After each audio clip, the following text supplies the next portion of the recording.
Hello and welcome to Knights of the Hobby Table. I'm your host Blake, here with my wonderful co-host that likes darting through nature naked with his dreadlocks flowing in the wind, Oblerone. How are you, brother? Speedy as always, you know. Speedy. Yeah, I just picture you like Sonic the Hedgehog. More like Knuckles, actually, with the dreadlocks, but with like your dick flapping in the wind. Yeah, that's how I picture you. It's weird. Yeah. Gotta go fast. Mostly just the balls. It's like a bell. A dong.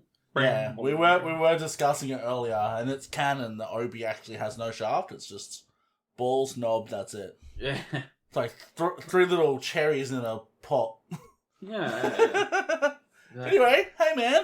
Good. Well, actually, talking about the knob, we have a special guest today, and this guy, he really knows how to kill the joy in a whole chat room. Get on my nerves within 10 seconds of even entering the chat room. And he really does know his way around a knob. Oh, yeah. It's our good friend Leaglad. So, welcome. Hey. Thank you for the introduction, boys. All true. All true. All true. He's also Matt Heafy's doppelganger, but we'll get into that. Yeah, that's true, actually. Cut my hair, so yeah, I'm matching for matching, aren't I? That's true.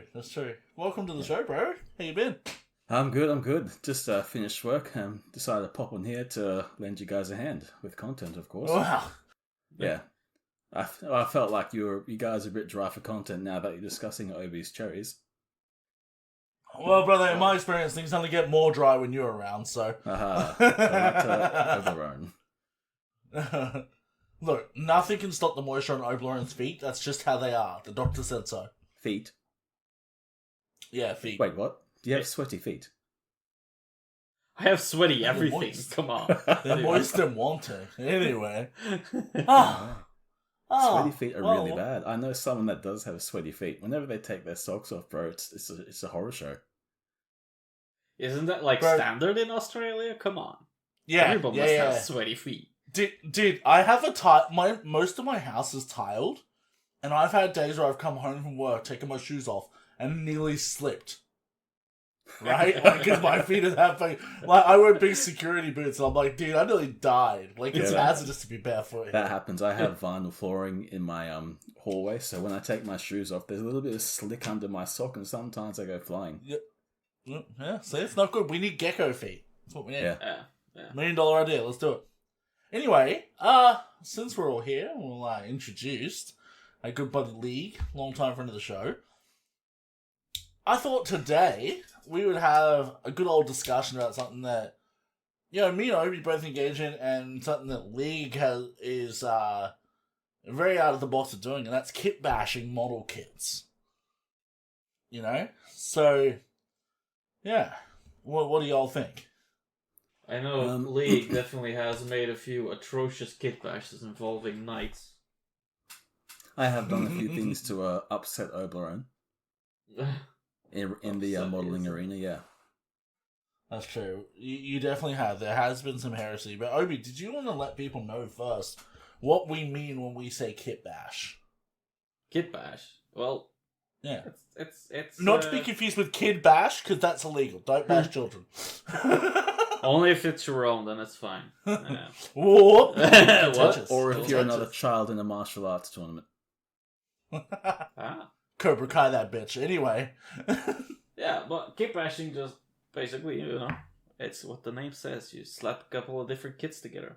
There's, I guess, kind of different levels on it, and it all kind of depends on how much money you want to throw at it. So. Yeah, and kitbashing also falls under the umbrella of conversion as well. Some people call it conversions. Yeah.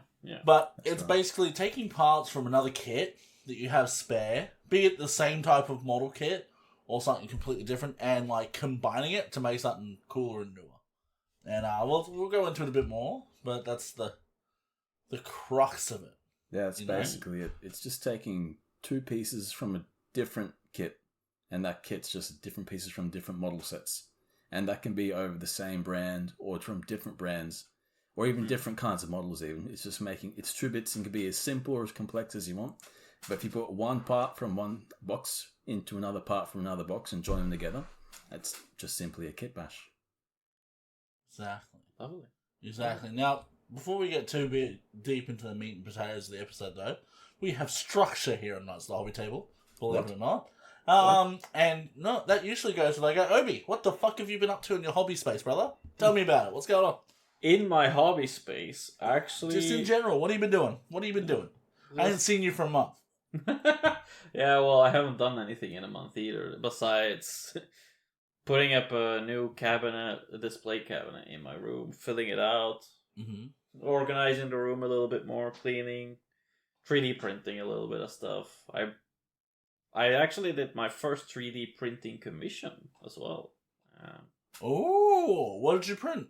Actually, just a build plate filled with mushrooms. Like, mushrooms as long as the eye can see, basically. I think it's around 300 mushrooms on that build plate, so it was just basic material. I saw that, and I was like, this is not in Oblerone's wheelhouse. Yeah. So somebody in my local area, they're starting a Gloomspite Gits army, and then thought basic material, add some more mushrooms. So I was like, fine, I can do it. I would that's cool. Now on your build plate, when you put them all on there, did you have mushroom left after? I was actually pretty caked with. There was no room left. Good. There's not much room left? Good. No. Good. Like when you say local area, we know that your next door neighbour lives several days away, so just how long is that, the time to get there? It's probably easier to send it by pigeon or carry a bird, whatever you prefer. Yeah, well, they don't get eaten by polar bears as often, so it's probably safest too. Yeah, they fly too high. Polar bears can't reach there. Yeah, polar bears don't fly that high. and we all know that, the other animals in Sweden lack the nipples to fend off the polar bears, so yeah, it's lucky that you sent them by carrier pigeon. That's good. Cool, man. Well, that's good shit. Good to see you're making your 3D printer work for you. Yeah. I think it's about time for doing that. Besides printing a little bit of stuff, I've also been doing some kitbashing myself, actually. So, what should we kitbashing? Tell us about it. Tell us all about it. It's the good old Leviathan box. I thought they looked a little bit too generic, so decided to add a little bit of pizzazz to them. Oh, gee, they're so generic. You should send them to me, huh? Actually, I'm sending stuff to you, dumbass. I meant the Terminators. Go. Nah, fair enough, man. So what are you kitbashing in the Leviathan box? Just the Marines? Yeah, just the Marines. Just adding a couple of Blood Angel bits in there that I've printed out, or I got one of those Blood Angel upgrade sprues, so I'm just seeing whatever I can fit on there. And I've made like a little, like a bits box with like different stuff, like heads and shoulder plates. It's just like that's exactly as organized as I would expect you to be. Okay, I'm impressed with that. Yeah, and then I have like shoulder guards for like Terminators, for Gravis armor, and normal, I guess, Mark 10 Marines. Okay, next level, you need to put labels above them all so you know which they are. I kind of want to get a label maker just to like organize like the shelves a little bit more and like, make sure that different creatures. Make sure that everybody knows that this is a light and that my computer screen is actually computer screen and keyboard is here. Gotcha. Take that idea and run with it. It's pivotal to a label. When you get to my point, I look at my bits. It's now a bits chest. So organization is crucial, because if you don't organize that, you'll spend days looking for that part that you thought you had 7 years ago. Dude, that's what I do. I literally, when I need to find a bit, I grab a fistful out of my giant Ziploc bag, dump it on my computer desk, and start looking. That upsets me. And if I don't find it, I put that into another bag, and then I go for the next fistful.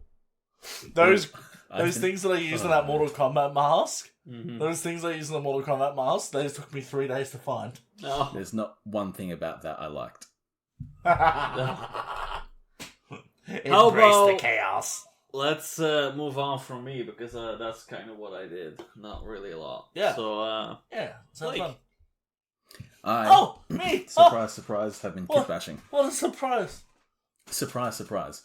What? Much Yeah, like okay. Oberon, my recent kit bashes have been from the Leviathan kits. Got them a few months ago, but I haven't got properly around to working on them. I kit bash a bunch of Terminators. I used bits from Grey Knights and changed their heads around because I just happen to like the heads of those kits better. And I've attached Yeah, no, I agree. I've attached some small hobby chains to the weapons and arms of them to represent the chains that Black Templars usually chain to their weapons. And I guess for me that hits another nail on the head for why people kit bash is you have a certain vision. And then I've kit bashed the Terminator Captain, but like Obi said, the one I'm most proudest of is not actually the knights that offended him. It was this orc that I've started painting in the last couple of days. It's a abomination of a kit bash. Many people would look at it and think, why have I done that? I don't have a good answer for them. All I can say is I felt like doing it. It's arch heresy of the highest accord. You look at it and think, this shouldn't exist ever. It's horrible. But I can't stop looking. And I love it and it's beautiful. That's the reaction that I want from it. And I get that from myself. And I'm enough for me. I am Kenough. I feel like sometimes when you make your kit bashes, you do them just to annoy people in Discord. And I gotta say, that makes me fucking laugh. The knights were an exercise in that for Oberon, yes. Yeah. There's Just two people that seeing bite how far you can... can... Oberon and Mitzen. Yeah, seeing how far you can stretch that rubber band of a mind of his and make sure it still snaps back. Yeah. Big time. A big component of that is when I do it with knights. They are expensive kits, so when he sees it, he just sees a huge waste of resource and money, and it just grinds his nuts. Yeah. It's coming to a point where it's like you're actually walking the line of getting a ban from the server. So. Yeah, and you look at it and you hate it, but you can't help but acknowledge it as art. Yeah, that's... You know what I want to see you do, League Lad? What's up? I want to see you make a jack in the box where the jack that pops out is the top half of a knight. So you just like wind, and then it pops out, and it's just this thing on a spring. And it's a knight with a Gatling gun. That's what I want to see. I could do that. I have a spare knight that I won't use for any other reason than to run with, so... Yes! It's actually the expensive one too. It's a Knight Castellan, so, good use of resource for me. That's brilliant. Hey man, I have a Knight Castellan as well, I think. Hell yeah. Oh no, I got an Anus Rex. But that's what I've been up to basically, is more hobbying and working a lot. You know what's funny? I'm pretty sure that he actually said Blake, but you just jumped in and I'm like, I'm gonna let you take it. Oh, did he? Ooh. I think so. Who knows? It's okay. He's starstruck. It's fine. Yeah. Yeah, I understand. Everyone gets nervous around me, Palms sweaty. You. Feet sweaty as well, apparently. Yeah, I'm in a climate controlled room and now my feet are sweating. That's the exertion of pressure that he has. Oh no. Woo. You know what the worst thing is? I'm not in a climate controlled room. I never did get that aircon installed through winter. So get ready for, spatula nuts yet again. It's gonna We're happen. getting there. It's gonna warming happen. up, man. It's warming up. You still have time. I'm glad we only record monthly now, though, because it means it's only half the amount that has to happen. Yeah. It's gonna be awkward in the middle of they're gonna hear the voices and then it's gonna be a as they know what happens. That's what you're gonna hear. Yeah. Anyway. Almighty slick. Anyway, what have I been up to? That's a good question. I've been up to fucking everything. Everything. That's a lot of things. I sort of resurrected my hobby of gel blasting. The like airsoft but with gel balls, because we don't have airsoft in Australia. A friend gave me a couple guns, and so I've just been playing around with them, getting them in good repair. I'm probably gonna go out and play some skirmish with them at some point on a Sunday, just to run around. How big is skirmish? Dude, there's some big places, like up at Donnybrook. It's like a couple of acres, and they just go ham on each other, dude. It's pretty cool. It looks pretty fun, so I'm keen. But I just gotta not break my ankles, because as I was explaining to my friend Lockie, who's, he's 6 years younger than me, 7 years younger than me. I'm like, bro, being in your 30s is like playing Fortnite with no shield. You know? Like, you're very squishy. It only takes a bit of fall damage and you're dead. You know? Yeah, I getcha. You're done. You have full Yeah, functionality, so- but that can go away very quickly. Yeah, exactly. You're squishy. You don't have those defenses you had in your No. 20s. No. All that youthful But vigor anyway. disappeared. Exactly. So that's been fun, just toying around with them a bit. My 3D printer has been going fucking ham. I've been working on my Mandalorian helmet. I posted some pictures in the work in progress, but basically I got it rough sanded. I got it filler primed. I then sanded it again. And then I covered it with actually, I used Tamiya modeling putty and my thumb. And my fingers. And basically just fucking like finger painted the cunt with the Tamiya modeling putty, because it turns to plastic. So it was just really good for filling in the layer lines, and it's quite smooth when it's finished. In the process of sending that, the Mortal Kombat mask I'm working on for my friend Mikey is now painted, as you guys saw before. I just got to do some detail work with a brush and attach some elastic. I printed a Lilo and Stitch, Stitch, little figure for the missus, which I've sanded, primed, and reprimed. And I 3D printed a Mark II Clone Trooper helmet the other day, which I might add, I did. It is pretty small. I don't know if it's going to fit the person I made it for's head, but if not, it's a great display piece. But my Mando helmet took me 6.5 days on the printer. I got this one, with all the skills I learned, down to 4.5 days. Oh. So I knocked 2 whole days off of printing with my new settings, so I'm pretty impressed. Well, that's pretty good. Nice. So, been doing that. I've been working on some Warhammer here and there. Painting my Land Raider still. Big project. And Starfield. Starfield came out. Oh, yeah. And I don't know if you know, but it's Bethesda's new RPG. And I'm rather partial to Bethesda RPGs. They tend to absorb my life. So I've been pretty frequently not sleeping. I've been pretty frequently not sleeping and instead playing Starfield. Oops. Yeah, it looks like a good game. but that's fun. It's space Fallout. It's pretty fun. Besides that, I haven't done it yet, but I'm starting to get the urge to plug the guitar back in, because a friend and I think, are gonna finally start recording some material together. And so we came up with a little name for the project and everything, which I'm not going to share yet, but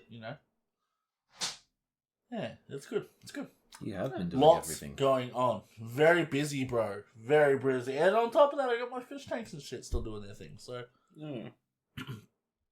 I actually kind of forgot something that I've been working on, like 5 Terminators as well, and the librarian painting. yeah, you have to. Ones with the ultra bright green eyes and shit. Yeah, exactly.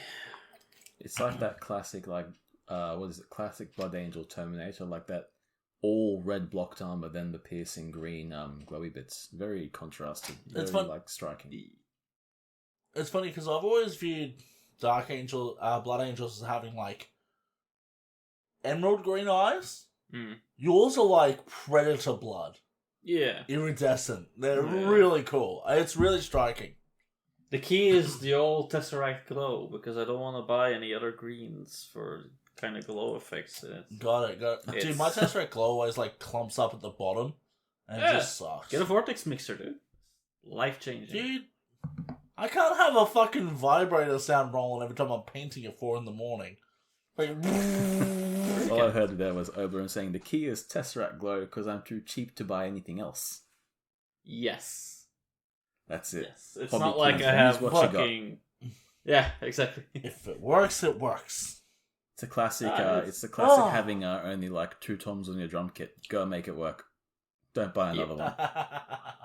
Oh, it's not there's a lot of musicians that could make good drum tracks with just the bass drum and a couple of their standards, just a standard drum Yep. kit, and even It's all stripped about down. all about working with what you got.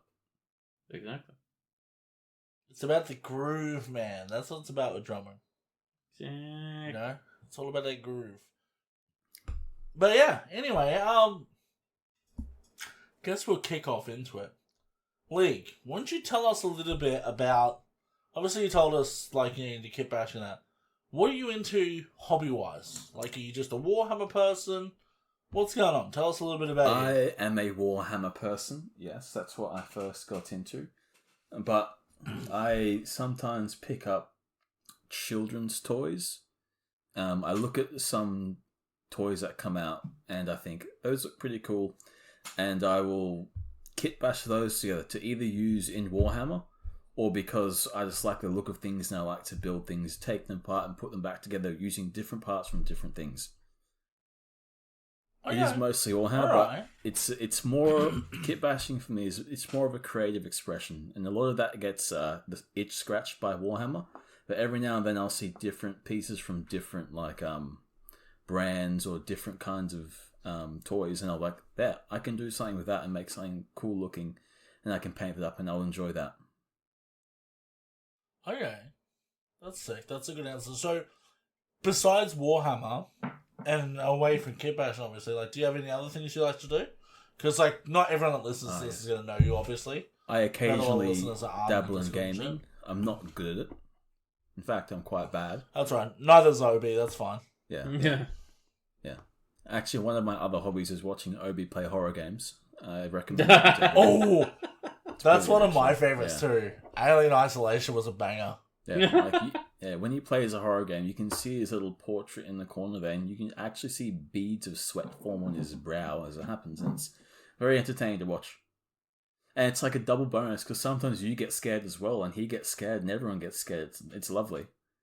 Exactly. I've been saying it for ages. I would love to see Obi start just a Twitch channel that he plays occasionally, Hell yeah. but only horror games. Yeah. Only horror games. That's what I'd like to see. But then I'd like to see him go into like a VR experience that's a horror game, see what happens. Oh my god, I would run away straight into a That's wall. Mm-hmm. No.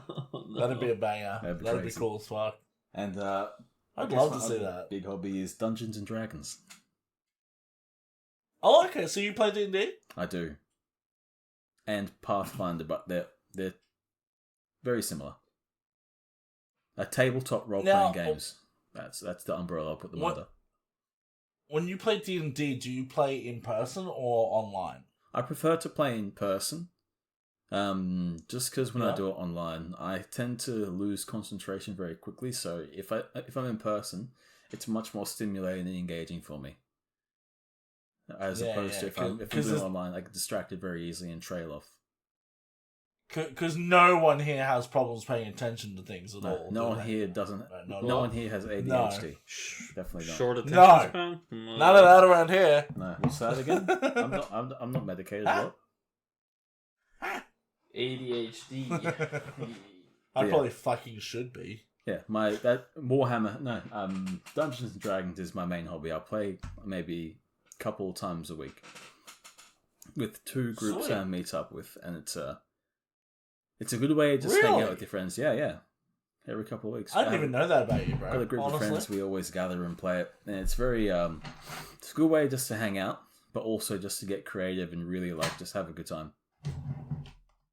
Yeah, And, that was one thing that I really liked.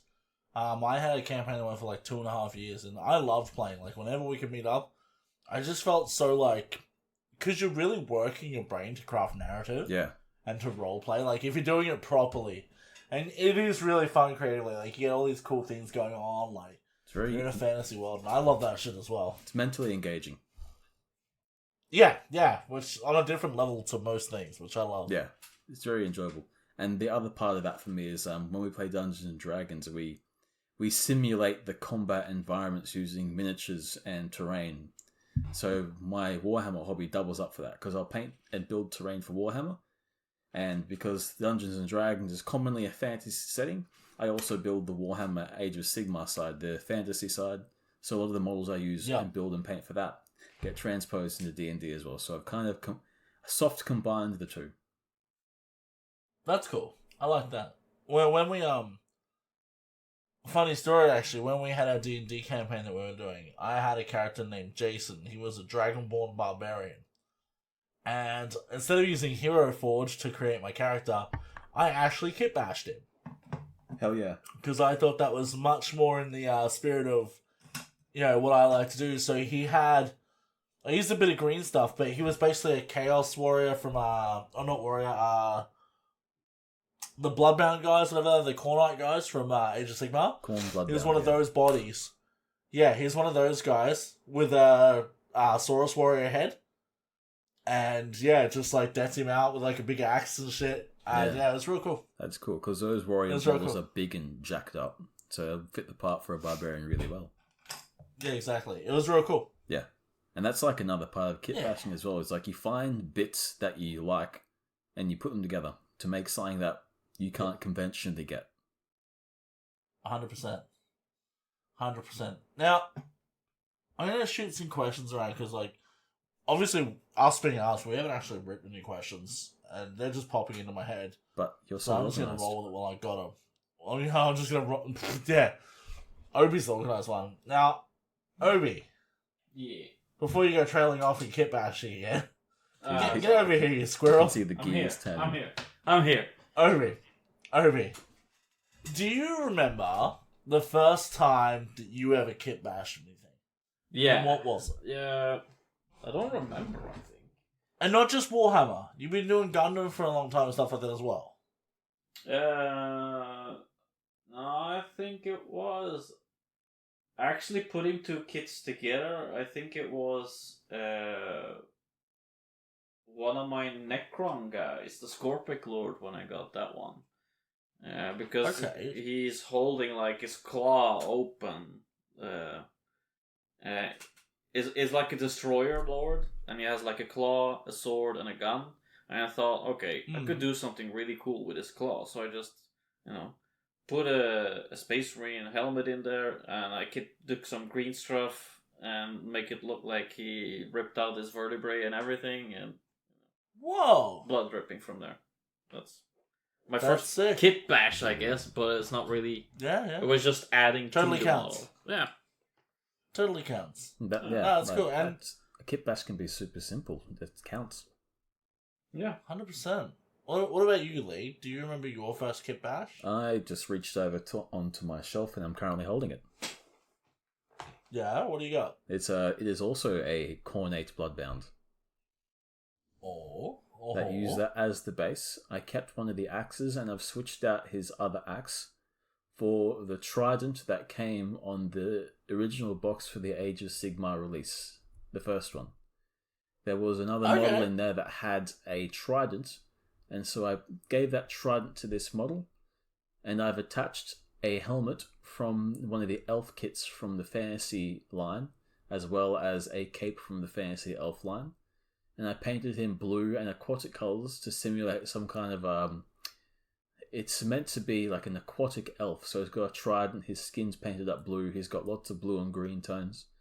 So that's sick. Meant to be, I think he's meant to be a Triton, which in D&D is essentially an underwater human. Right. So like an Atlantean almost. Yeah, almost like that. Kind of like what Aquaman is. Aquaman. Yeah. Gotcha. That was a very That's first cool one as I fuck, did. dude. It's right there, and upon thinking about that question you just asked, I realised that's my first one. Oh, there you go. And that was for D&D. So for me, I think it wasn't anything grandiose at all. But back in the day, when you used to buy certain Space Marines, like if you bought a standard Space Marine and you put like a plasma cannon on him, it was just a big lump of metal that went onto your Space Marine, right? Like onto the front of him. And I was like 14, 15. I had no fucking clue. I had no hobby experience. And I just could not get this fucking metal gun to line up for the life of me. So, ever the resourceful person, what I actually did was like, it was all lower than the shoulder joints. So me being me, and this not the best kit bash, but I put the standard shoulder pad over his disjointed shoulder, and then above it, so above it, I put 2 more shoulder pads overlapping each other. So it was like 2 and then a third. So it looked like he just had this gigantic shoulder thing going on. And you couldn't really notice how displaced it was. And on the back where the cable's connected to the backpack, that didn't line up either. So I cut one of the little circles off of the sprues, like this perfect little circles. I nipped that off and glued that right in the hole, and I'm like, this is art. I'm done. And it looked god awful, but he was painted ultramarines anyway, so I guess he got what he deserved. You know? Ultramarines are lame. Damn. And I also kitbashed an orc's arm onto Tell John. onto a space marine. We don't care. I kitbashed an orc's arm onto a space marine because I wanted him to look like his armor had come off. So he just had this big fucking orc arm. Oh. It was pretty funny. Looking back on it now, it was very much like a Quagmire from Family Guy after he discovers internet porn. But, it worked. It worked. It does work, because in the whack universe of 40k, that's standard. That happens. Everything can occur. Everything in an infinite universe like 40k, everything can occur once. Right? Yeah. Yeah. If I have to listen to stories about dickheads about lost Primarchs and shit like that, then people can accept an orc-armed space marine, okay? That's right. Yep. I mean, what if his arm got blown off in combat and an orc spore got into there and just sprouted a fucking fungus arm? We don't know how things like this work. Or maybe that's just his arm and he's super jacked in that one arm. Maybe he's Jack, dude. Yeah. Exactly. Maybe his name is Sergeant Jack. Jack off. But yeah. No. So that was one of my first. Now, the next one, I'm gonna ask you boys. Do you have a kitbash you're most proud of? Ooh. Lee, you can go first.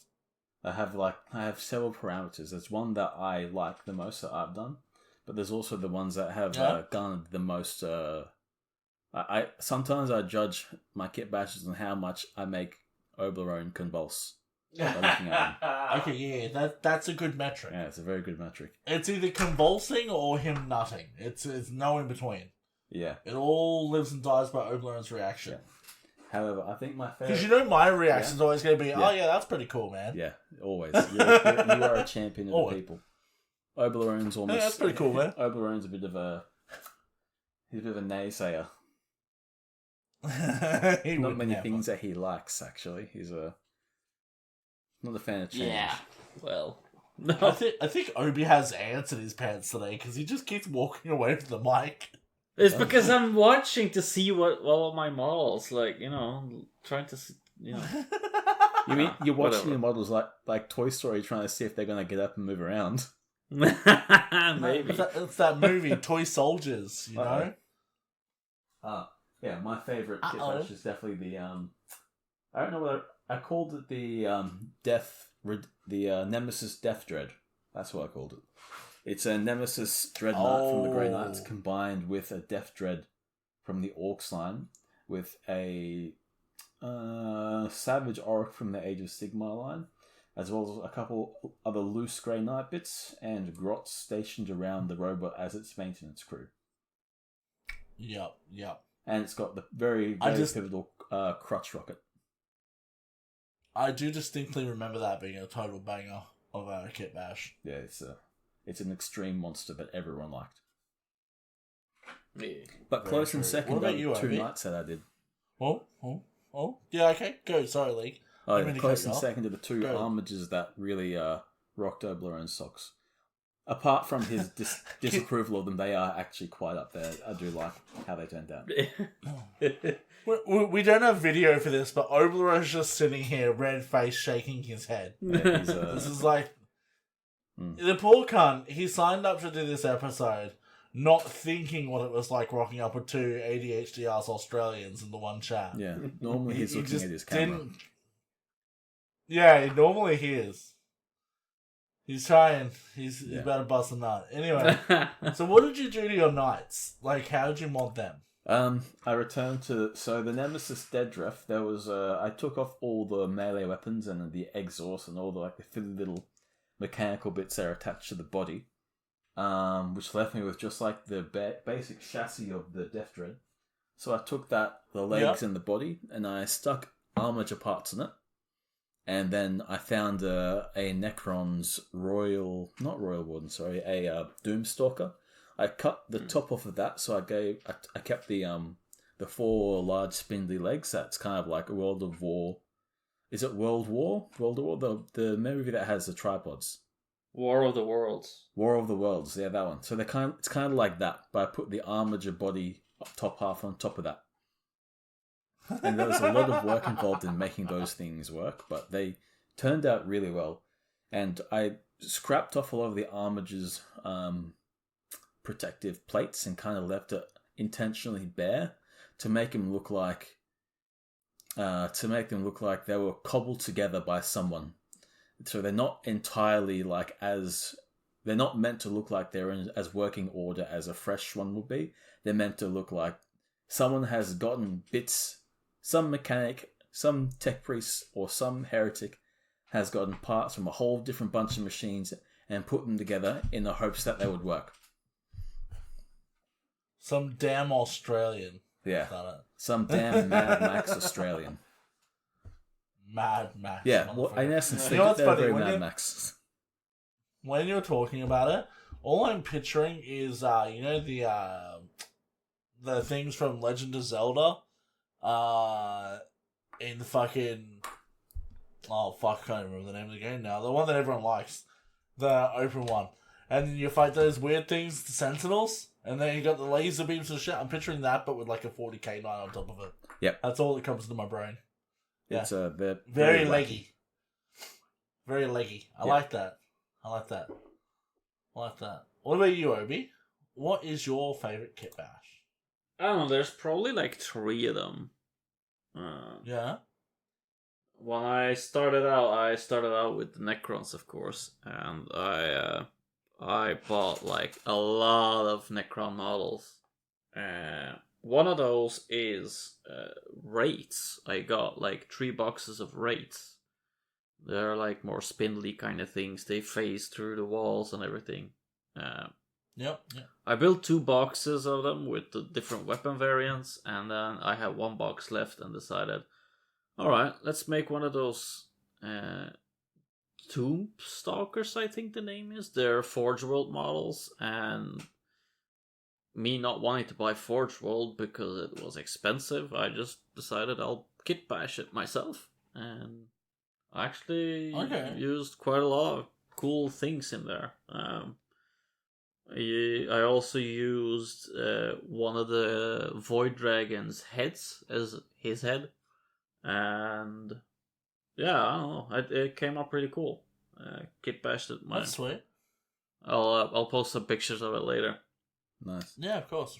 And that's like hitting another kitbashing head, is making a kit for a much cheaper cost using parts that you have. Exactly. Like, I was just repurposing what I had. The thing is, most people, like, unless you're at somewhere really strict, like, most people will accept a proxy. If it's a cool proxy. Yeah. As long as the base is fine. It's like... Yeah, exactly. But, like, if you go, this is this, I'm playing by these rules, but I kitbash these things together to make it look cool. People go, yeah, that does look cool, I accept that. So it's not really an issue. Yeah. Yeah? Yeah. What else did you have there, Obi? Alright. The other one is probably the 4-legged war dog, or armature, I guess you could call it. Oh, yeah. That thing's crazy. Cool. Yeah. And then, of course, putting all the LEDs in my knights, of course. That's the whole kind of that's not really kitbashing, it's definitely conversion. Yeah. Like, you put a lot of work into that. You cut them apart, you filtered them open. Yeah. Like, you did a lot there. The 4 legs part, though, that's definitely kitbash. Yeah, definitely. 100%. Otherwise... Yeah, and you did a good job, too. Like, it looks like it was made that way. Yeah. Like, the shit you guys have done, all of it, looks like it came that way from the factory. Weird. They're weird models, but they're so well done. And I think that people will probably get a little intimidated. Yeah. The idea of kit bashing, but you just gotta do it, man. Throw the parts together. If you had the vision, it's not hard to execute. No. That's right. It's definitely a little practice to it, and you're going to have to sacrifice a couple of pieces to get to the piece you actually want. But once you get the hang of where you need to cut with your nippers and scrape off the remaining parts with your knife, I think once you get the hang of that, it's all just putting a hand on an arm basically again. Yeah, and even then, it's not even about sacrificing necessarily. Like, if you're a model builder of any type, you will have spare bits at the end of a build. Save those fuckers, and we'll talk a bit more about that later, but, like, you can find the right bit for what you want to do, yeah? Yep. Yeah. For me, my favorite two conversions, they're not even, like, a big deal. Oh, that is sick, Obi. Yeah. That is sick, bro. One of them is... I love that.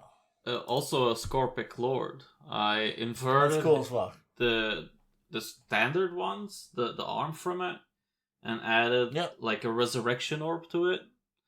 And then I kitbashed together the staff completely. So this is cool. From the Praetorian kits. Is the bottom ones, and then it's the Lichguard knives on the top. So yeah, no, it looks like it came out the box that way. It's so over the top, and I love it. It looks like an alternate version really cool. of the other Lord they released, Illuminator. I can't say the name. Cesares? Yeah, Cesares Illuminator. Yeah. No, it's cool as fuck. Yeah. So now I haven't gone nearly as hard out as you guys, but I have a couple that I'm really proud of as well. I did make a model completely from scratch for one of the Lorehammer painting competitions. I don't know if anyone remembers that. You might, Obi. Do you remember that model I made from scratch? He was basically a Chaos Beastman that I made look 40k. He had armor on him, and he had a massive fucking Imperial Guard heavy gun on him. Like, it was like basically an auto cannon he was holding. And I painted him all in white and that. I came second, I think, for that month. Yeah. When I won it. And it was real cool. But yeah. So that was really cool, and it was literally like I had a really old like Chaos Beastman, like back in the day fantasy model. Yeah. And then I just put some Guardsman bits on him, and then some Space Marine bits, and like he was supposed to be like a Hive World bounty hunter, basically. And he was really cool. I don't even know where it is anymore, but if I find out, I'll send you some pictures, Obi. Yeah, it was sick. I could probably do a lot better now, but it was cool. Yeah, I'm scrolling through the contest page and seeing if I can find it. Yeah. I'm sure you will. The other one, now this is a lot more simple, but it was very effective. Now, when I did my Dreadnought, my Redemptor, is that what it is? The Primaris one? The Redemptor's the base one, the first one. So when I did my Redemptor Dreadnought, it's got the plasma cannon on it, and I was looking at it, and I'm like, wouldn't that be really cool if it was firing a projectile? Now, this is well before I owned a 3D printer. Mm. And then I just built a Gundam model, and I was looking at the fucking, the Beam Saber. And I cut it out, and I made the startling discovery that the bottom of the Beam Saber fit inside the barrel of the plasma gun. I'm like, well, that's all I need. So I glued the fucker there, and I painted it up. Like, I primed it, I painted it, and made it look like the projectiles coming from the actual cannon of the Dreadnought. Now, it's not a big kitbash. It's a very minor thing, but every time I post that Jurassic Park Dreadnought, people always say, dude, look at the fucking beam on that thing. Like, it's what I always get. Always. You know? Mm-hmm. So, we go little things like that. Like, Yeah, exactly. And it's like, it's just, I paint it, like, as good as I can, you know? And people lose their brains over it. I even painted it, put it in, like, one of the really high-end painting groups, and people loved it, man. Like, I'm not the best painter. I do alright, but people loved it. And the other one as well, I have a Gundam, I think they call it a Buster Gundam. It's got this massive cannon. So to make it even bigger, from my, Gogeta or Vegito kit? Vegito. I had a Bandai Vegito kit where he had like a Kamehameha sort of blast on there. I put that on the end of the cannon, so it's like it has a muzzle flash the length of the cannon. It's gigantic, it's huge, and it's cool as fuck. Yeah.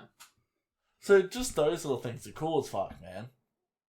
Yeah, Oh, that's I found the the least intimidating part of it. Is you can just get something so. Oh, you simple. found that? Yeah. Yeah. How cool is that, man? I'll post it in the Warhammer chat if that's fine. Excellent. Excellent. I want to look at it again too, because I haven't seen it in ages. Yeah, hold on. Yeah. Yeah, mind you, I'm pretty sure I was like, when we wrote the story for it, I'm pretty sure I was like riddled with sickness. Like I was not well. And yeah. But you know. Yeah, I can see now, actually. The other cannon looks dope as cool as fuck. I'm looking at that monster. Yeah. Wow, it's amazing. Yeah. It's pretty, I love the I did like a red dot on his eye, like a lens, and he's got so much attitude, man. I loved it, you know. It was silly as fuck, but it was just a bits bag thrown together, and I enjoyed it. Yeah, that was cool. The gun is comically big, and I'm here for that. Yeah, well, there's no other it's way. worth doing. If it's worth doing, it's worth overdoing. This is the way. Yeah. This is the way. Exactly. Have you got anything you want to talk about, Obi? Any questions you want to ask League or me or? How do you start with like a vision? You know, like if you have a vision, where do you go from there? Like, do you use the bits you have, or you do actually go out and buy the specific kits to do the kit bashing, or you know, do you make your own bits maybe? League? It depends on, like, it depends on the vision you have. So, like, for me, the reason, and it depends on the reason why you kit bash. So, for me, the reason I kit bash is because I get an idea of, like, I buy a model, and I look at it, and I think, everyone who has bought this box will have the same model as me as I build it. This thing, as it is generic. It's a blank slate. There's no story, there's no lore attached to it. So the reason that I kit bash is because, I'll use Warhammer as an example. I like the Black Templars chapter from Warhammer 40k. And they're a very storied chapter, and you can tell a lot of the story by taking this basic box and adding things to it from other kits, making your own bits, or just chopping things from somewhere else and putting them on there. And you can tell like a story through the character base. So it is, while it is a hobby, miniature building and painting and kit bashing is part of the art form as well. Yeah. So it depends on where your vision comes from. So for me, it's from a lore perspective. But then you might have some people who have their vision from a tabletop standard and vision from a financial standpoint, where they say, I don't want to spend $5 billion buying all different kits. I'm going to be as cheap as I possibly can and recreate the same units from different kits using the things that I've already accumulated.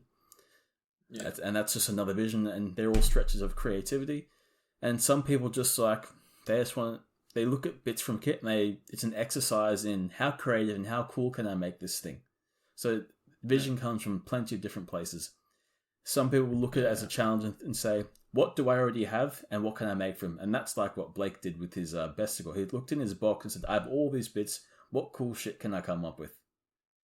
Yeah. Whereas for me, I'll sometimes I'll buy small bits from other things to realize of a vision that I have. So for Black Templars,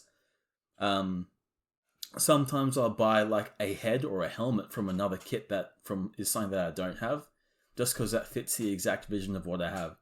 So a lot of my kit bashing time I spend searching for the exact bit, and rather than buying the kit for like say $100 that has that one bit I need, someone might be selling on eBay or on an online market group for $2. Yeah. And that's how I kit bash out from there. So it's a mixture of what I do have, but then also the vision is I'll often see what someone else has done, or I'll often read about something or see an artist's depiction of what something looks like and think, damn, that looks cool. How can I best recreate that in my own style? Yeah. Yeah. And I mean, I'm gonna jump in with my answer here as well, just because, like, I agree, especially with the narrative thing, right? So, me and League, we come from a very similar place in our mental states. Like, we're very similar creatively.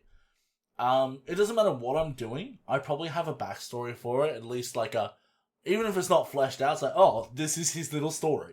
You know, like, every time I play Skyrim, I'm not the Dragonborn, I'm some other random guy that happens to be doing Dragonborn shit, you know? Like, I've come up with, like, I installed mods on there once where I was only using Viking shit, right? And my whole thing was my house was up in Morthal, where they had that Viking-looking longship, and my whole little backstory was, I got lost at sea on a voyage and washed up here in Tamriel. Somehow ended up here. And so I stuck to only using things that were, like, semi-realistic to the real world. Like, iron, steel swords, alchemy, like, things like that. And smithing and shit like that. And, like, it was a very restricted playthrough, but it was very fun. And the point I'm making is that it's the same with my models. So, with, obviously, I don't know if you've seen, you probably noticed, with a lot of my models, the big thing is when I'm putting them on the base, I try to give them a look of locomotion. I'm not big into the whole static pose. No. Like, all of my Assault Primaris guys, they're all jumping off of things, and, like, there's a certain roll about them. And same as, like, my Dreadnought, he has a bit of a walk on. And I wanted it to very much look like he sort of walked and shot. And that's why he's, like that, you know? So, like, and that's his... He doesn't really have much of a story there, but my whole chapter has a story. Which is going to require a bunch of kick bashing going forward. Yeah. So, I have... Is it Blade Guard veterans for the Dominus box? Yep. Yeah. So, what I want to do for them, and this is actually League's idea, I want to replace all of their sword blades, or at least some of them, with Tyranid warrior blades. Oh. Yeah, so to make it look like they've ramshackled together this blade with the hilt of their sword that they've obviously broken from fighting, and then obviously going to add all the scales and shit. I want to do that. And the other thing is too, I have the is it the Invictus Warsuit with the cage on top and a little marine in it? Yeah. I have one of those, and I haven't finished him yet, but I have posed him. And what I've done is I've specifically made him 1 foot is like he's rolled his ankle, right? And his left hand, the one that's like the claw, is up in front of his face. And the reason for that is I'm going to get the Hormagaunts with the claws, the scyther-looking motherfuckers. On his left foot, where he's off balance, he's going to be tripping on a bunch of bodies of these Hormagaunts. And on his back, he's going to have one clawing into it, with, like, deep gouges in the model. And then on the front, he's going to have one in his hand that he's trying to crush, but it's still clawing at the actual warsuit as well. Yeah. So it'll be like, the claw will be sort of embedded in that side armor next to the cage, but he'll be, like, crushing it with the hand. And obviously that's not like a rich, like, who's this guy from this planet story, but, like, that's his little story. His little thing is, like, he's completely beset by Tyranids. I like that. I even have a set way that I paint my Tyranids to make them uniform to my friend's Tyranids that he was doing. Yeah. So I paint them like his. You know? So it starts with... The vision comes from the narrative that you bake into it, in my opinion. Yeah. And from the... Sometimes it comes from the, okay, GW hasn't given us what we want, so let's make it. Yeah. You know, obviously before Primaris came out, it was very common for people to true scale Marines. They were using Terminator bodies, I believe. Yeah. Like the legs of them and stuff. Oh no! Why? Poor Terminator. I believe. I can't remember. I think Mark was talking about an episode of Warhammer a very long time ago. And you know, what are they called? The Centurion warsuits. I was watching Eons of Battle the other day, and he converted those guys to actually look better. He thickened them up, made the legs spread out a bit more, and just thickened them up a bit so they don't look so chody. Yeah. And they look so much better. Yeah. Because it's GW didn't do a great job with those kits. They look okay. There's a lot of detail, but they could have done better.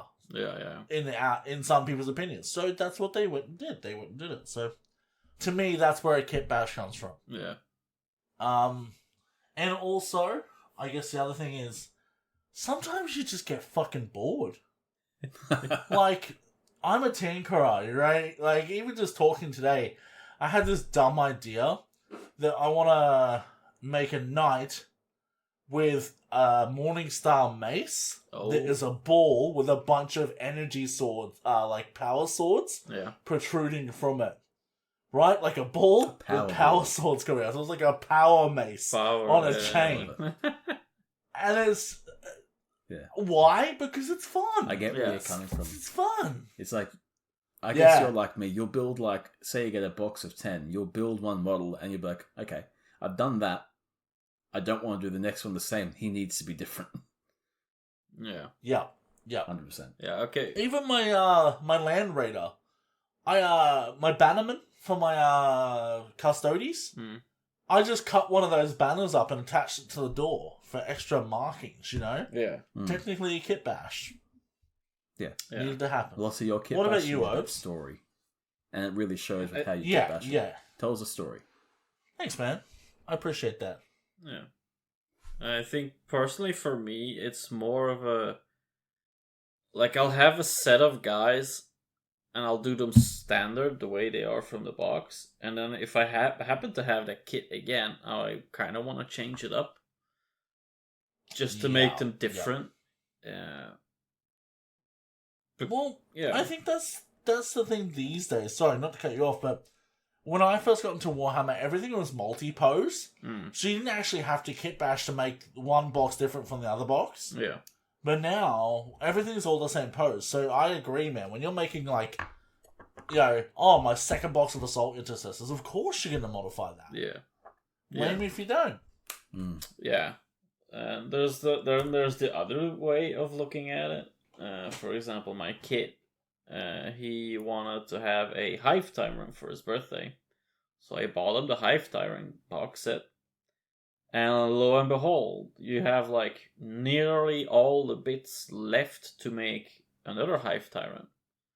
So my plan was, okay, what bits do I actually need to make another Hive Tyrant? And I 3D printed those parts.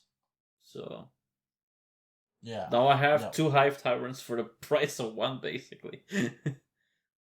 Exactly. But you still bought the models too. Yeah. I'm not encouraging counterfeiting at all. But, if you got stuff, make stuff. Exactly. It's just using all the bits that are in there, so... Yeah.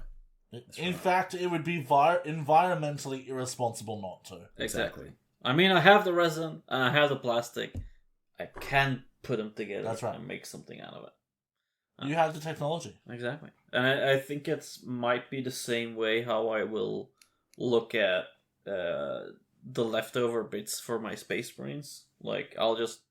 see what I have left and print out what I need to make a whole kit again. Just spawn infinite amount of models, I guess, with whatever bits you have. Yeah. That's another reason I will kit bash. I look at some bits that I have left over and think, these are really cool. Be ashamed to just let them go. Exactly. Yeah, exactly. Sorry, I'm on eBay looking at Tyranid Warrior bits. Nice. If you only knew a guy who could print you out some stuff. Well, I know, but that guy's already 3D printed me a bunch of stuff, and I'd feel horrible for I asking. do know. Considering how busy he's like, been lately. You can, but I think it's the Swarm Lord or the Tyranid. I think it's called the Swarm Lord. You can buy him, and you can assemble him in such a way that you'll have, like, I think 4 or 6 leftover bone swords. That's the Hive Tyrant kit. Hive Tyrant, It's the same kit. And he'll have a It's lot the of same leftover bone swords if you build them with his other configuration. And you still get a cool, badass Tyranid general model. Is it called a general?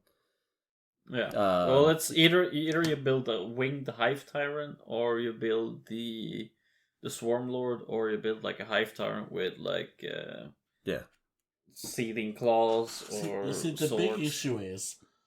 big issue is if I buy that, I'm gonna want to make a heap of fucking Tyranids. Yeah. And it's just a snowball. Or you can you can put that tyrant under the foot of whatever big thing you want. That's true. Mm-hmm. I do like taking people's models they like and actually just using them as basic material. It's quite funny. Yeah, that's what I did over. Especially Ultramarines. I haven't got the Ultramarines. I do have Tyranids and Necron bits though. Nice. I have like one of my intercessors with like a Necron arm sticking out from under the rock and shit. It's pretty funny. Nice. I'm actually still kind of like deciding what I'm gonna do with the Warhound for basing, and because it will decide his whole pose and everything. So I haven't really figured out what I'm gonna do for that. You know what you should do?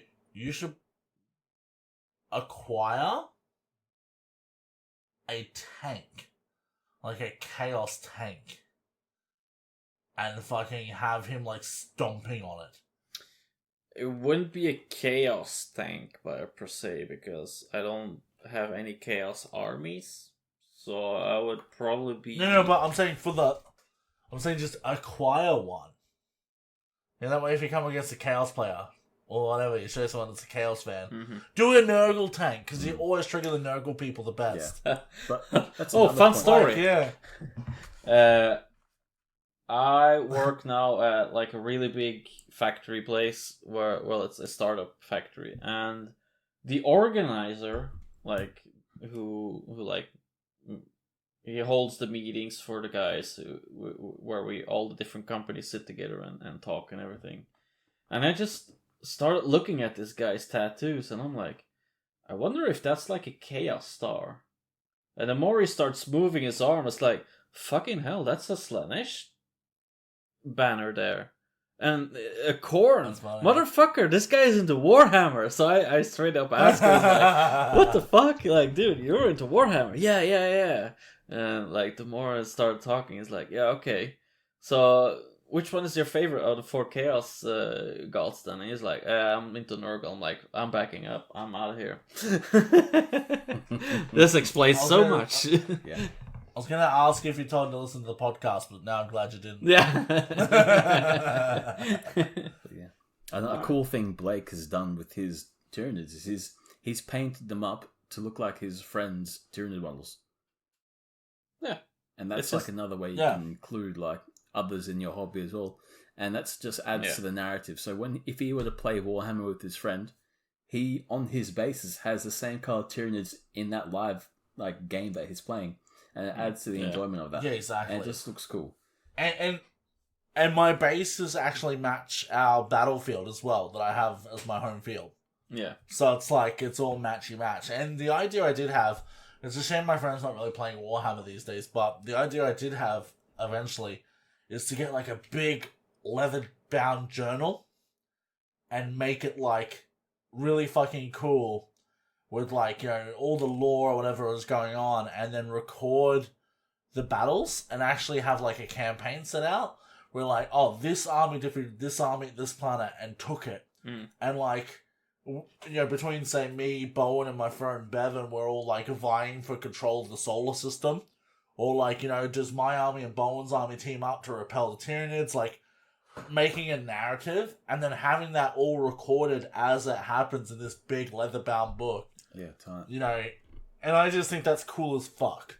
Yeah. Because, like, then when you're done, even when it's done, and you don't play Warhammer with those friends anymore or whatever, because that stuff happens, you have this book where you can really read over all the fun you had and all the results and oh, that's right, that guy died on this turn. And we were very sad and he perma-died. Maybe you make characters perma-die or those things are fun, man. Yeah. Mixing narrative with your war games is the tits. Yeah, that's kind of why most of my basing is also the same. And for example, for my knights, I glued Necron scarabs all across their bases. So if you've seen that, you'll think, okay, that's weird. But then on the Necrons, I'm using Blood Angel parts scattered around their bases.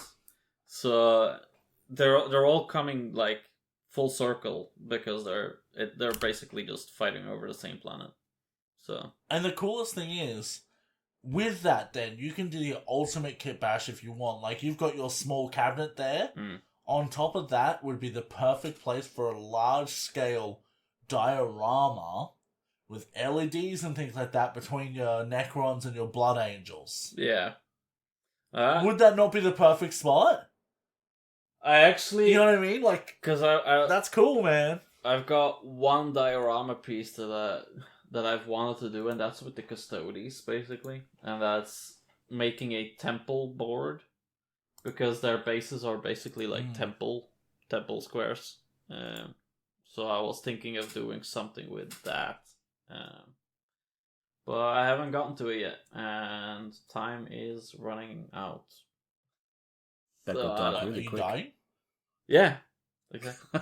No, it's just I don't have the time for these big projects and everything, so I just... And quite literally, he's going into winter, there's going to be less and less light. Exactly. Winter is coming. It's always. But that being said, I don't know if you know this about Obi, although he gets unbelievably depressed in winter, he is inside a lot more, which means he has more time for Warhammer. Either that or crying in a corner. Yeah. You can do both. Yeah, but you usually do that while holding your Warhammer. I can't really see what you're painting when you're crying, so I usually put them all down again. Yeah, but you cuddle it. Give me your love, please. Cuddle your cold. Yeah, I've seen it on camera, but don't even try. Yeah. And I'll just wheel back a second to when you write out that journal. Let's say your captain kills a swarm lord or a tyrant, and then you decide to yourself, I'm going to go out, buy a new captain model, and I'm going to give him the exact same sword that tyrant had, and I'm going to put his head underneath my foot. And that's where your vision for that kitbash came from. And you're like, okay, this old captain, he's still a cool painted model. I'll put him on display somewhere else, but here's this new one that reflects what happened in that game. No. Yeah, and I mean, the other thing is too, you can always do the whole, and I think I got this idea from Mark once again when he was talking about it. If you do that, right, say you retire a certain model, like a captain or whatever, you can spray them, paint them like brass, make them look like a weathered brass statue, and glue them on a plinth that you put on the battlefield. So now you're fighting over, the honoured memory of this captain who's watching over you as you go to the battlefield. That shit is cool as hell. That's irreplaceable. Yeah. Mm-hmm. It's tight. Yeah, it is tight. It is very tight. Yeah. Now, have you got any questions, Obi? Because I got one ready to roll if you don't. I'm locked and loaded, ready to explode. Naturally. No, man, when am I not locked and loaded, right, guys? That's why I don't wear pants in this podcast. I want you to know, my desk is actually normally on the ground, and I hold it up by other means. Oh. With your knees. Floating desk. Floating desk. He uses his psychic ability. Single pillar. Yeah, that's right. I'm a psychic now. What I was gonna say, is there any kitbashing things you'd like to do going forward? Like, that you just go, that sounds like a fucking sweet idea. It doesn't have to be Warhammer, it can be Gundam, whatever you're planning. Has anything popped into your minds, or you've always thought, gee, that'd be really cool to do? Yeah, and I've just bought the kit to do it with. Oh, do tell. Obi's on his phone, so I can only assume that he's researching what he wants to do. There is an old Forge World kit called the Kaitan Demon Engine. I don't think it's available anymore, but it's essentially Is that the grindy thing? the grindy. The grindy wheel thing? No. It's the walker version. No. Oh. No, it's a. Oh. It has the same plastic top, but it's given it two almost knight-like legs, so it's almost like a corn-based knight. What I want to do with it is take off its little like a steam engine on its back. And do you know? Are you familiar with the Chaos's Helldrake kit? Yeah. Yep. Are you talking about the weird dinosaur looking? The dinosaur-looking pterodactyl, Is that what it the is? big pterodactyl-looking scary motherfucker. No. I know the Helldrake. Are you talking about? Are you talking about the dinosaur-looking model? No, it's called the Kaitan Like- Ravager. High 10 Ravager. How the fuck do you spell that? KYT. Oh yeah. Yeah. See that? Oh right. Yeah. I spelt it Titan like Oh no. kitten. Kaitan. So see that big corn-looking mother effer, right? I'm going to get the Helldrake. I'm going to not build it with its head or its talons. I'm going to use its wings and body to make almost like a power pack and make it like a wing jetpack for it.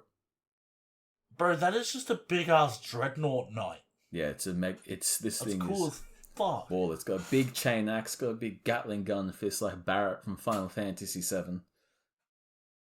And yeah, That's lit, dude. and the Helldrake wings are pretty big, so it's going to give it like a. It's going to have like fanned out wings to make it look like it can fly, but it'll actually. The lore for it is going to be a jetpack for it, that a knight can jetpack jump around the battlefield. I know Obi's going to love that one. That's insane. Yeah, that sounds pretty That good. sounds like the coolest shit ever, dude. Yeah, and I like those. What were those Walker ones called back in the day? The fucking big spider-looking cunts. What is that? Defiler. Brass What is Scorpion. that called? Defiler. Okay. What happened to those? I'm not sure. I see him around every now and then, but it's quite an old kit, I believe. I'm not sure if it's in production anymore. It is, man. When I first got into Warhammer, that was the scariest shit. Yeah. Like, my bro was always like, I'm gonna get a Defiler and you're gonna die. I'm like, please, no, he's a spider, I'm scared. Yeah. Please don't kill me with the chaotic crab. So yeah, for me, it was Big Death Crab. My first run with the Defiler was playing Dawn of War, the Warhammer game. And I remember playing Dawn of War, and I was like, this is the coolest I was like I can't remember how, I was young. I was like, this is the coolest thing that's ever been made. A big death crab with death claws and death guns. This is the best thing ever. It always Do you remember that old Will Smith movie, Wild Wild West? No. It always reminds me of the Walker out of that. If you know, you know. But it always reminded me of like a death metal version of that, and I love that. Yeah. It's amazing. But I can't wait to see you do that, to be honest, man. Mhm. Like, I would love to see you do that. Yeah. It's basically an unholy jetpack knight. Yeah, fuck it. What's scary What about than you, that Alex? is one What that do you got? flies. That's true. Well, That's true. one that I'm excited to start working on is the Dreadlock Knight that I made. Your Predator Knight? Yeah, my Predator Knight. I've like it's built together, but I just have to start painting it. So it's kind of Did you give him wrist blades? No, I didn't give him any special weapons or anything. But you know, I think the whole dreadlocks and giving him like the long tusks and everything kind of made it all good. Are the Then there's dreadlocks one like loose wire cables? No, they're green stuff things. So they're just green stuff. Because I have this tentacle roller, and I just made all different kind of tentacles and wires and whatever. So and he only ever uses that for safe for work content. Exactly. Right. Now that so if you had to say that, now I don't believe it. Okay. There's also one kit that I'm sort of working on every now and then here in in between things when I have the time or the willpower, and that's going to be a present for Mr. Blake. So I'm excited. Do I think I know what this is? I know there's dinosaurs involved, but Obi hasn't spoiled the surprise yet. He has spoken to me about it, I think, and I approved of it, and I was very impressed with his idea. Yeah, it's just finalizing the things now. So making it all. Are you painting it for me or just modeling it? Both. Excellent. Yes. Excellent. If it's a Space Marine, are you copying my my paint Too scheme? much information. Yes, no but good. I'll give it my own twist to it. You know, the same. Cool. The same way as I've painted like Fafnir ran for Drunken. Yeah. Still fits though. No, that's cool. I dig that. There'll be a few Obi originals out in the world. Yeah. There's gonna be a few. I'm actually thinking about not doing it just yet, but I got that fucking cool words and stuff. The Grey Knights. A Grey Knight model that I found that I didn't know what it was. Oh yeah. I think I'm gonna paint that up and use that as a competition prize at some point. Yeah. Grandmaster Voldus. That'd be pretty cool. That's it. Thank you. Thank you for knowing Grey Knights because I fucking don't. But he's a cool looking model. Yeah. You got anything else, Obi? Or shall I go? I've got the Leviathan Terminators left to do, and I'm still like debating if I'm going to make the melee Terminators or if I'm just going to swap out the shoulders and call it a day. So I haven't decided yet.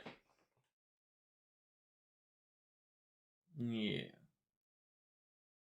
You should go all out on posing them. Like, make them very, like, hero rocks and things like that. I think for these cut 5... the knees, add the wire. I think for these 5 first one, it's fine. But if there's going to be, like, a multi-pose kit coming out, I'm probably going to buy, like, 2 of them. Which hits another... No, that's fair. Which comes to another point of kit bashing is... For a kit like the Leviathan one, kit bashing is much more difficult because it's monopose, and they're built to fit together a certain way. So unless you're very experienced or very willing to put in the work, it can get very difficult. Whereas when a kit comes out standalone, they tend to be more modular and have different pieces you can put together, and they tend to be more kit bash friendly. Yeah. So it all depends on how much Like work you want to back put in the day when I was doing like Space Marines, you know, you had legs, torso, arm, head, backpack, right? Like that's how you do it. And you know, it was really easy because you could have one guy holding his bolter out like this, like up in the air, and you know, pointing off in the direction. Yeah. And you could have another guy that's like, you know, got his bolter slung down, and he's like on his radar thing, or holding a hand grenade. Or like, you can make really funny stuff. You can make people that don't have a bolter in either hand, they're just holding 2 hand grenades. Like, you know, like whatever you want to do is really easy. But the newer kits, like I just find that you don't have that. Yeah, they're more dynamic, but they're not very flexible. No, they look better if you have one of them. Yeah, but once you start getting 2 kits and they look, the same, it's like, yeah, you know. Yeah, that's been the issue with these Leviathan models, adding the Blood Angel iconography and the Blood Angel's shoulder pads. You have to do a lot of snipping and fitting to make it right. Because I believe with the Furnace Marines, those ones to get their shoulder up, some of them have a 2-part shoulder pad join. Yeah. So you have to really be careful with your cut to make sure it fits. So there's lots of small, minute work involved to make sure that you don't overcut. Whereas with the standard kit, the shoulders come separate, so you could just not put the shoulder on, and kit bash is easy. Yeah. There's even some arms where you have basically the up into the elbow in the shoulder pad, and then you glue on the last bit. And like, you know, I don't like that. That's atrocious trying to save that. Or like there's one where where his gun is on a strap over his shoulder. So just exactly the one that you have to cut means that you have to save those pieces that look like the leather strap. So you have to carefully cut around and scrape, and that was... Well, you have to make another one out of green stuff, which is more time something. Exactly. So very careful cutting is kind of the key to this. And this is kind of what I kind of wanted to bring to this episode is if you have two pieces that you want to merge together, like you're going to have to cut a little bit more of the piece, then finalize the final bit and do the fitting, make sure that they're all right there, and then finally after dry fitting like 5 or 6 times, and now I can glue it together. Yeah. Then only then you can glue it. There's a lot of micro adjustments. Yeah. Like, one thing I can really recommend, I guess we'll go on to this next, but is making sure your tools are in order. So we'll go through those on the next question. I guess at the moment though, the things I'm looking forward to kitbashing are my swords onto my guys. I'm really looking forward to Obi sending me a bunch of scaly upgrade bits for my Marines to make them more Jurassic Park-like. And I also have an imprint thing for green stuff to make scaled tabards and stuff like that. Mm. And I love that shit. So I'm really looking forward to learning how to use green stuff a lot better and utilizing that models and adding some resin pieces. And eventually, when I've knocked out my fucking backlog a bit, we're going to be going on to Tau. Yeah. It might be in 3 years, I don't know, but I'm going to be going on to Tau. And my idea is I'm going to be doing Vaporwave Samurai Tau. Hell yeah. So they're gonna have banners hanging off their back like Yoshimitsu style. Not all of them, but some of them, like the 90-degree banners. Yeah. They're gonna have katanas blazing everywhere. They're gonna be fucking wild, and I want them to be obnoxious. So I imagine there'll be quite a lot of kit bashing by then. I'm not gonna do that till I own a resin printer though. Yeah, highly recommend if you're too cheap to go and buy the pieces you need, just print them. It's more so like just doing the swords, right? Yeah. Like printing off a katana. Yeah. Okay. Or like the samurai I could just hats. print 100 katanas off and be done with it. Yeah, exactly. If you have the money to drop in the Exactly. printer, So- these bits become more accessible to you, and you can get to the projects you want to easier without having to Yeah. If you don't have a printer, you either have to have the bits already, or you have to outsource them from people who do have a printer. Mm. Yeah, well, I'm seriously considering at some point, probably next year, getting the Elegoo Mars, not the little one, the next size up. Yeah. So you know how there's the little Elegoo Mars with like the curved front, the other one. So not the big guy that you have, but the other one, because I think that's going to be big enough for me. Then I can make anime statues and bits for Warhammer. Yeah. Yeah. Because I want to be able to print my own like Naruto and Dragon Ball Z statues and shit Yeah. for fun. Because you know that painting style I sent you, that Vegeta, that really cell shaded thing. Yeah. I want to practice that and get very good at it. Yeah. Yeah, that's cool. So, yeah. Now, with that done and dusted, now that I've answered the question, we will get back to what we're talking about. Tools. Yeah. And the process of doing it, because it's all well and good to go, I want here to here, how do I make them together? It's not just glue it on. Well, sometimes it is, but it's not always that easy. As experienced kit bashers, what do you guys recommend? What tools do you say essential? What should you get to help your process? What glues would you use? Let us have it. I've got very sharp and sturdy fingernails, so I do all my cutting with those. Good. Obviously. Okay. What about you, Obi? Nah, Lee. Lee. Your basic tools that you're going to have for kit bashing depends on what you're kit bashing. You want to have whatever agent used to bond them together. So for plastics, you can use plastic glue, but if it's for resin or other materials, you might be more suited for using super glue. As for cutting bits, if it's made of metal, you might have a bit of difficulty, but you can shape pewter or white metal miniatures. You can shave them off with some careful practice using a X-Acto blade or a hobby knife, but it would be very difficult and you have to be very careful because it's very easy to cut yourself on those. So I don't recommend trying to use metal miniatures to kit bash. But if it's resin or plastic, you can use a hobby knife to just slice off bits as you need them. And I also, depending on the job and how big it is, sometimes I'll use a rotary tool for making big cuts to cut through large sections.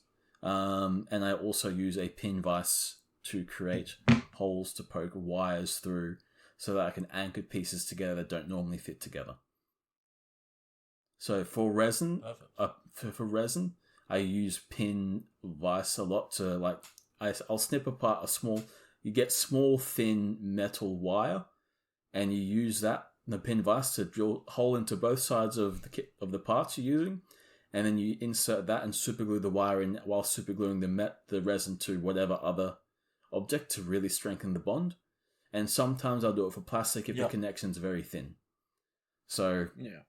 And then again, sometimes you don't need that much tool because, let's say for a Space Marine or other similar kits, sometimes the bit you want to kitbash will just slip on effortlessly, and all you need is your hobby cutters, your knife to just shave off some excess, and then just slap the glue together. Some of them are going to be a lot more difficult, like Obi said. You have to dry fit it 6 or 7 times, and that's when you need to maybe use some more advanced tools like your pin vise to drill a hole into it to hold it together. And sometimes I have a hobby saw as well. That'll be used to cut through bits that are quite large and chunky, but that's when you're trying to only isolate one bit that's part of a greater part. So some kits will have like a torso that has the arms that already come on the torso. Say you want to cut that arm off and it's quite thick, your hobby knife might not cut that, or it'll take a long time, it'll be very difficult. You use a hobby saw to cut it off, and then you'll use your other tools to clean that up. And once you make that cut, it's always good to have a bit of sandpaper to smooth down your connections or smooth down any rough edges that you leave by using a less precise tool. I'm sorry, I've just been watching Obi tickle his face for the last 15 minutes with a fucking, makeup brush, and he just got some of it in his mouth or something, and had, a mini freak out on camera. I'm trying to explain this and watch this. I'm trying to explain this and keep my composure while he's snorting paint bristles. Do you see why I always end up in stitches, man? The dude just ends up doing the weirdest shit on camera because he forgets we're watching. Yeah, and he's he's looking at the camera, but then he slowly pans around and forgets that anything's happening and fiddles with something, and then he goes to some hole in his body.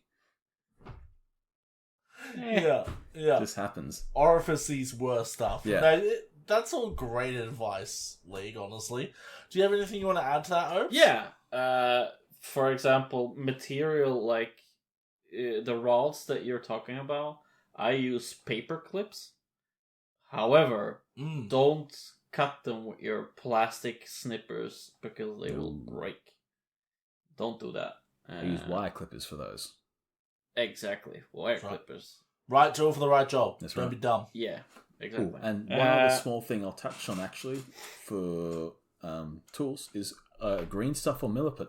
It's not... see, Oberlon's rubbing his nipple now. I can see how you get so distracted. That thing is raising through the shirt like a teepee. Damn. Sorry. Yeah, his Gojira shirt's been cut to ribbons. Yeah. Anyway, I mean, sorry you were for going to getting touch on distracted. some small things here, so... Yeah. I guess you wanted to touch my nipples. Oh, not small anymore, are they? Gojira, more like Gonjira. Sorry, green stuff and milliput. While not technically kitbashing, you often can use them to smooth out imperfections left by the kitbash, or to fill in gaps that are naturally left there. Sometimes your bits won't fit perfectly together, and sometimes you use green stuff to fill out those gaps, or milliput to fill out the gaps. But then on top of that, that's just filling gaps. But then additionally, it's not kitbashing, but then milliput and green stuff can be used to sculpt extra detail on to match vision as well. So it's not technically kitbashing, but they kind of go hand in hand together. Yeah. But, as I did say at the start of the episode, we were also covering conversions. Yeah, you can now, use a that. crucial tool for conversion, so you are still on point. Yeah. Obi, go. What you got? I think what you kind of want to make sure is that if you're cutting things, make sure to use fresh blades. They're very sharp, but they go dull very fast. I think for the ones that I'm doing now, I think I'm going through a blade for 5 guys or something, ish, because they. And Obi's really used to going through 5 guys. Oh. Different kind and of then, blade. then I would also say single-bladed nippers, because they'll cut true pieces better than the double-bladed nippers. I still want to buy God Hands. Yeah. I just want to do it. Buy the one I from just Red want Grass it. Games. They're really good. Are they good? Yeah, I'm using those. Okay. They're a little bit just cheaper, quickly. so. Just quickly to add to what Obi said about the hobby knives, there's no reason to be a cheap fucker, because if you go on eBay, especially if you're Australian, for $11.21 with free postage, you can buy 100 replacement blades for a hobby knife. Mm. Now, those aren't samurai sword grade fucking steel, but they're gonna blunt just as quick as an expensive one. And you get 100 of them for $11. So, you know, like 10 cents a blade, perfect. I bought some of those probably 5 years ago, and I'm still using them. Yeah. They arrive in little capsules that are oiled, and I just grab one out when I need it. Never have a dull hobby knife, which is why I don't cut myself very often. Yeah, it's for safety reasons as well. You'll get a better cut It is, on dude. your miniature, It is. and if you have that dull blade, you'll try and jimmy and force it one day, and then it's going to go straight through whatever body parts in the path of that. It might be a dull blade, And the other but thing is not too, like, dull to cut through your thumb. when I do sting myself with a hobby blade, I at least like to know it's fairly new and not rusty. Yeah. You know, like if it's not rusty, we're in the clear for tetanus. Hell yeah. Let's go. Yeah. I just cut myself yesterday with a new blade. I put on a new blade and it started scraping and... Oh well, that was really sharp. Another reason to regularly replace them, because you need to be used to that kind of cutting power. Otherwise, if you put a new blade on after an old one, you won't be used to how quick that's going to go through. Yep. Like butters. Mm-hmm. Yeah. Yeah, I was really just testing the blade, you know? I was like, oh, well, that really went through fast. Shit. So, a few other things that I wanted to add in. Definitely get yourself a rotary tool, because especially if you're doing conversions and like work that isn't just Warhammer, so bigger stuff. If you have a Gundam and you want to do weathering on it, you can literally take that rotary tool with the engraving bit and like dig it into bits and gouge it out to make it look like bullet holes and scrape marks and things like that. Really useful. And there's also polishing wheels. There's cutting wheels. You can do anything with it, man, which is real cool. The other one that hasn't been mentioned yet, and I'm surprised, is sanding sticks. Right? Now, if you have a 3D printer, you can actually 3D print yourself the sticks. Right? They're really cool. And they're just like these little bits that have little screws on the back of them.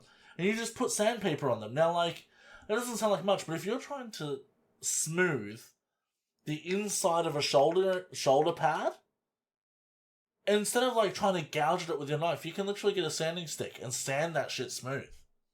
And your glue bonds will thank you as well, because rough surfaces glue much better than smooth. So that is amazing. And the other one that I've said before on the show, guitar strings, man. If you're a guitarist as well as a model maker, save an E string here and there. Like, you know, if you're a 6-string player, save your thick E string, your low string.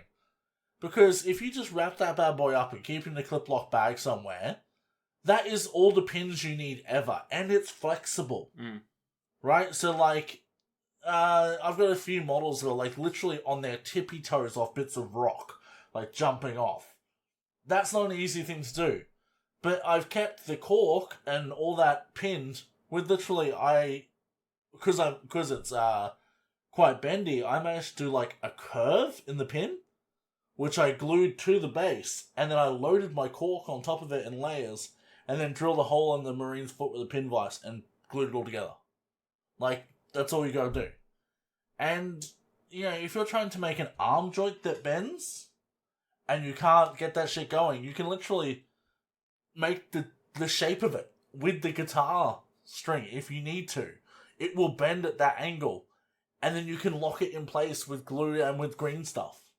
Like, it's brilliant. So it does not hurt to have a guitar string on hand. Paper clips are also brilliant. You know, like, whatever you use, they've all got their merits, but if you're already replacing your strings in your guitar, it's free. Right? Like, you've already done it. So just don't throw it out and make do with it. Yep. Purpose of those is if you're ever worried about the the strength of a join, slap a string in there or a paper clip, and that'll keep it right in place. Yeah.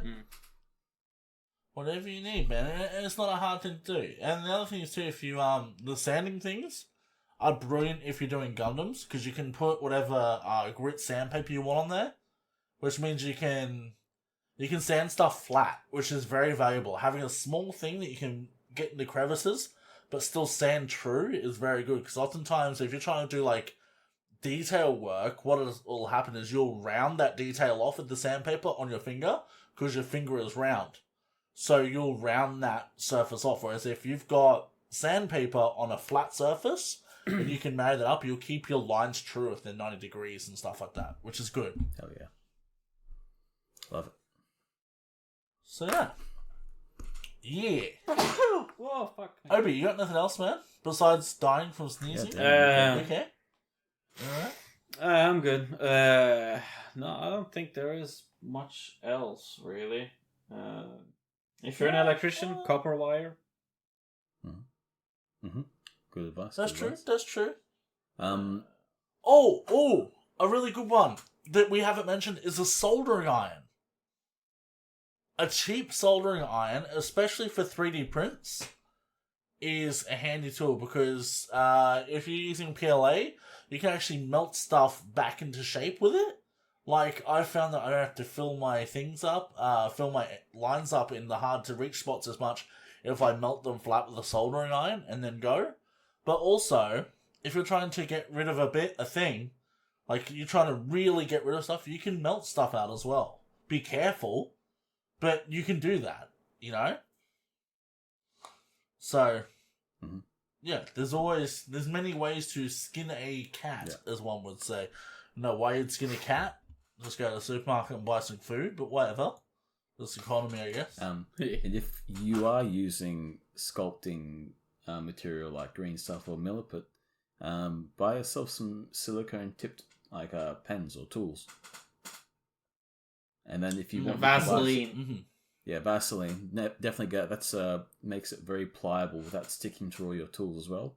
And if you want, you can buy some metal tipped tools for sculpting, just to create shapes and different textures. So important with that is getting things that can make different textures with your green stuff as well, because that can really speed up the process of sculpting if you're going to go down that route as well. I think those are all the tools I basically use. I don't use anything else beyond that. Yeah, sweet. Alright, well, I think that pretty much covers kitbashing pretty fucking thoroughly. We've been at it for a while. Is there anything else you guys want to add to it before we move on to something else? If you're going to start kitbashing, and you are scared of it, cut your teeth on modular kits that look like they could be. You could easily put them together, and it wouldn't be much of a challenge. Like, for example, the old Space Marine kits. They have an arm. They have the arm, the torso, and the legs are all separate from each other. So you could grab an arm or a torso or a head from any other different kit, and you could just glue that on without much work. You might have to like do a little bit of work of cutting, but it's not much, and will give you a feel of like what you kind of need to do with that. So get kits that are highly modular, that have bits that are separated from the rest. Then move on to those more complicated monopose kits when you feel more comfortable knowing how models fit together, how joins work, and you get a feel of how plastic cuts in your hand. You figure out your technique of how to cut plastic away when you're actually joining them to pieces that they weren't meant to join to. So start with the modular kits and then move your way up to ones that look like they require more work.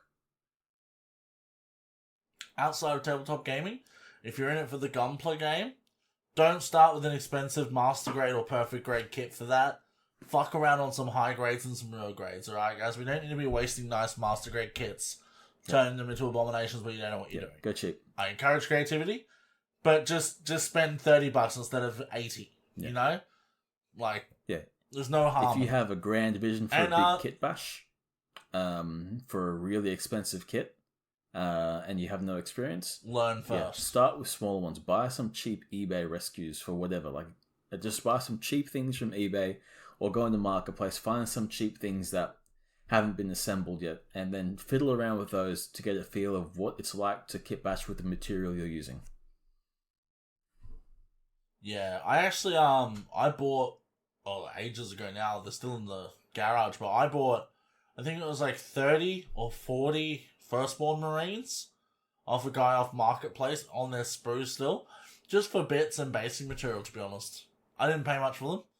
I think like $20 or $30 or something, and I just went and picked them up, and they're still in there. And not only that, when I want to try new paint schemes, I got models there. It's not the same as an Intercessor, but you know, if it looks good on the Firstborn, it'll look real good on the Primaris. Yes. So that's another point. Cheap kits are a great way to explore new techniques. 100%. 100%. You know? And the other thing is too, if you're having trouble visualizing what you want to do, sometimes just type it into Google. Like, sometimes people have done something similar, and you can go, okay, I want to do something similar but put my own spin on it, right? Like, if you go, how would I even make that thing go to there? Someone's probably done something similar, if not exactly it. Mm-hmm. You know, look at that. There is 100% a Reddit page or a Facebook page that is plastered with all different kinds of kit bashes for any kind of model range. Yeah, exactly. Hell, they even have them for model trains. So it's out there. Yeah.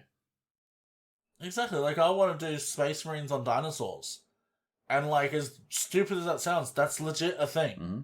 You know, people have even modified T-Rexes to have, like, mechanical legs that put Skitarii Rangers on them. Yeah. Like, they look real cool. And, like, just looking at that gives you the idea, the spark of, like, okay, that's how I might execute my own thing, but different. And if someone hasn't done the exact vision you have, someone's done something similar, and you can take the techniques they've used. You just got to shoot off a message, ask them how they did it. Right. Or they might even have a guide on how they did it. A great place that I go to for inspiration on technique is a YouTube channel called Pete the Wargamer. I watch all of his stuff, and he's got great techniques, and I carry those with me.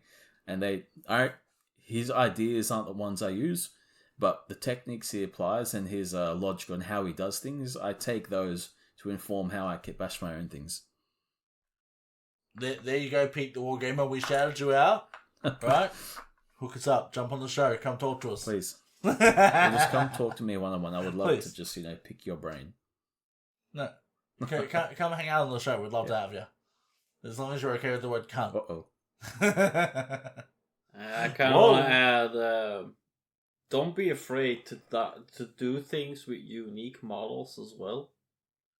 Like, I have a bunch of these commemorative models that they brought out, and I have ideas with them. One of them is the Bayard's Revenge, for example. I want to make him into a Blood Angel version instead of a Black Templar, so... You know what's funny? I'm going to be doing exactly the same thing. Yeah. Because I have Bayard's Revenge as well. But he's going to be one of my Jurassic Park Marines. Yeah. Exactly. So all his cool cape, all that, it's all going to be scaling shit. You'll Just never go guess for what it. model I have. A Bayard's Revenge. Bayard's Revenge? Yep. And I'm a Black Templar player, so he has not been changed. Aha. Yeah. The vanilla lad we know you are. Right. The one thing I didn't. There's also... No, but There's also Sergeant Castus. I don't know if you remember that one. It's one of the first ones. It's basically like a sergeant with just a regular intercessor sergeant with dead Necrons crawling around him. I remember. So instead of putting him on yeah. that base, I got the limited edition Necron Lord. So I'll put that guy on that base instead, and then have him summoning up the skeleton, like the Necrons again. So. Ooh, that's cool. So I've got that limited edition. Is it a Lieutenant League? Hey. The one that we're looking at that's worth quite a bit online. It's worth like $150 or something Fist, now. yeah. You know the one I was talking about. Yeah. So I got him. I'm gonna dinosaur the fuck out of him. Yep. It's gonna be cool as fuck. And that's and that's what kitbashing does. You make it that's yours. what the hobby is, man. You make it yours. Yeah. And the thing is too, and this is applicable to all fucking hobbies. There's nothing to it but to do it, man. Until you break through that fear of making a mistake, you're not going to really enjoy your hobby. Once that's gone, you don't care anymore. Like, I remember our dear pal, Drunken. He was playing around with his Lionel Johnson model, and he made a goof, right? He fucked up, he melted some detail off it or something. He melted the shoulder And pad. it was a big thing for him. yeah, he got real worried and, like, understandable, he put a lot of money into that, but I'm like, dude, calm down. We live in 2023. We can get you another shoulder pad. Like, if we have to print you one, if we have to buy one off eBay, like, we can get you one. Mm-hmm. It's not a big deal. So, like, if you ask me, the risk versus the reward of actually making a model and an army truly yours, it's much greater towards the reward side. Yeah. You might fuck a model up here and there. So what? Just go buy another one. Like, if you're so... And I'm not trying to be horrible or anything like that, but, like, if you're so hard on money, you shouldn't be buying models anyway. Right? You should be, like, sorting out your money. And getting your But, backlog like, sorted out. if you got enough money to buy models, yeah, exactly. But if you got enough money to be buying models and kitbashing in the first place, then you got enough money to go buy another one in a month when you've replenished your hobby fund. I'm not saying to be irresponsible, but, like, you're gonna fuck shit up. You're gonna always make mistakes. You know, like, fuck, my entire first army or two that I painted had gone to the dust because, like, they were old and they were trash, and it's still money that I spent. You know, it's just, it happens. But you have to do these things to grow as a hobbyist. You know? So, you just gotta, harden the fuck up, I guess, and go for it. Mm-hmm. Yeah, exactly. You'll Wouldn't you screw say, a couple Obi? models Yeah. out now and then, but it's worth it for the results you get in the long run. And it's just a satisfaction, man. Like, there's nothing nicer than when you go to a game or you're talking to somebody who has beautifully painted models and they see something that you've done, even if your models aren't as well painted, and they go, bro, how did you do that? That's really cool. And it's such a nice feeling because it's not like a brag thing. It's just you feel accomplished and recognized in your hobby, and that's really nice. You know? Yeah. So, yeah. Oh, so you got anything else? No, that's basically it. I think... That's basically it. Alright, well, Yeah. do we have any roasts for the podcast? Hold up, I haven't checked. Roast for the podcast. I'm gonna work on that. Oh, roast for the podcast. What are we roasting? Oh, and Norkri put some stuff up. Norkri. Alright, cool. We will do that. So Norkri has put up some stuff to roast. I don't know what models they are. Euclidean Star Striders. They are Euclidean and Star Striders, that's what and they're called. Norkri. I don't understand with you, bro. Some of your models are fucking fire, and then you got these guys. Just a contrast mess. What the It is a contrast mess. They're not badly painted. But number one, please buy a pin vise and sort out your fucking guns, because holy shit. Drill your barrels, bro. And number two, they're greens and they're yellow. They look like Rogue from the 1990s fucking X-Men series. Yeah, bro. Nice. Like that, just a bright green, bright yellow, like... The comic book colours. What is going on, man? Your bases are cool. I love the bases.